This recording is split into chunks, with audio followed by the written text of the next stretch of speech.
Today we talk about a speedboat, a spiral V, and a very special kind of swallowtail. If you want to request a board to be on the show, visit us at shredshow.com.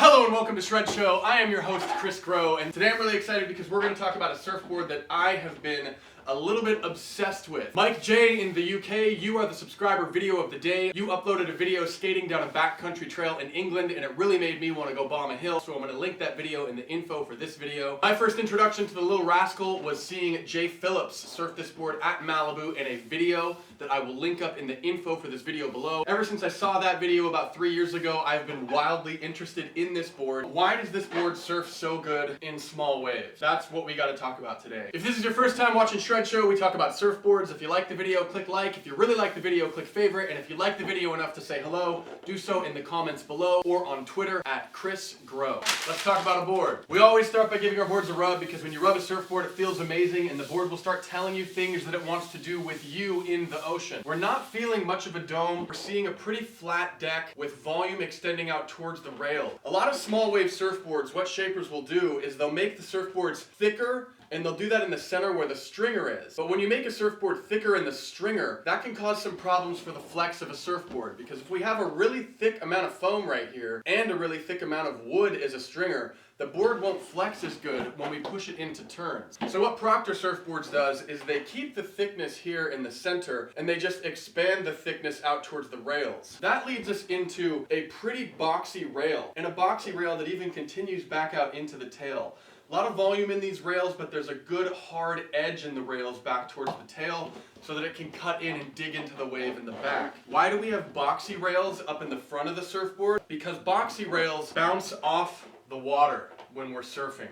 And on a small wave, we want the wave to bounce off the surfboard and push the surfboard forward, propelling it forward. If we had sharp rails up front on the Lil Rascal, it would dig into the wave more and it wouldn't bounce forward so much with the help of a weak wave to get speed. Looking at the rocker, there is not much entry rocker, not much rocker in this board, but there is a flip in the nose because we need that flip so that the nose doesn't dig when we're coming out of our turns. If you've ever been surfing a really small day on a board like an egg that's really small that doesn't have a lot of nose rocker, you might know what it's like to dig your nose and get stuck coming around in a turn. That won't happen on the Lil Rascal because of this flip in the nose right here that'll keep the nose from getting stuck. Which brings us to one of my favorite things, a discussion about concaves. Flat, single concave, turning into an inset double concave. And an inset double concave is a double concave where we have concaves running here and here, but it's inset within the single concave. So this isn't coming up quite as high to meet the same height as the rail. We have two concaves here within this single concave. This turns into a legit double concave right about where the first two fins happen. We continue going back, double concave, turning into, see that, rocking that on the board, spiral V. A spiral V is when there's a V in the center right here where the stringer is, but it creates a concave right here, if you can see this at all, if I can angle this correctly. It creates a legit concave on either side of the board right here. Why is it called a spiral V and not a V? A spiral V works like the barrel of a gun. The barrel of a gun is threaded inside like this so that it can spin the bullet and shoot it out in a direction. A spiral V does the same thing. What a spiral V does is it connects water and forces it through each of these concaves right here, and it spirals the water like this out towards the tail, and it helps the tail act as a throttle that we can use, kind of like a motorcycle throttle, like that.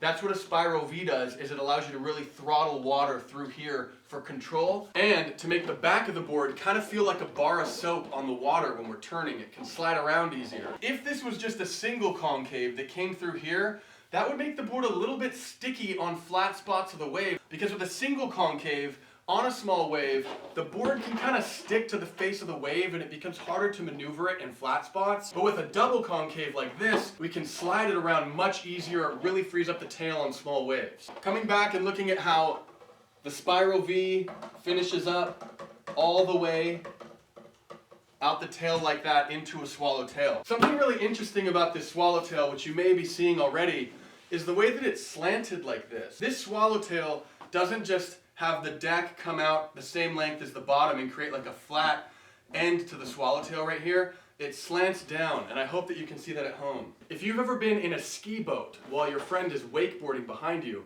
you may have seen why Proctor Surfboards angles this swallowtail down like this from the deck to the hull of the board. If you look at a ski boat while your friend is wakeboarding and you look at the water right behind the ski boat, what you see is that the water kind of swirls up like this onto the back of the ski boat. Same thing with a surfboard. And when the water swirls up onto the tail of a surfboard like this, it can grip it and hold onto it and again, make it hard to free up the tail and loosen the board like this. But when we slant the swallowtails down like this, it makes it hard for water to grip this when it's swirling back onto it.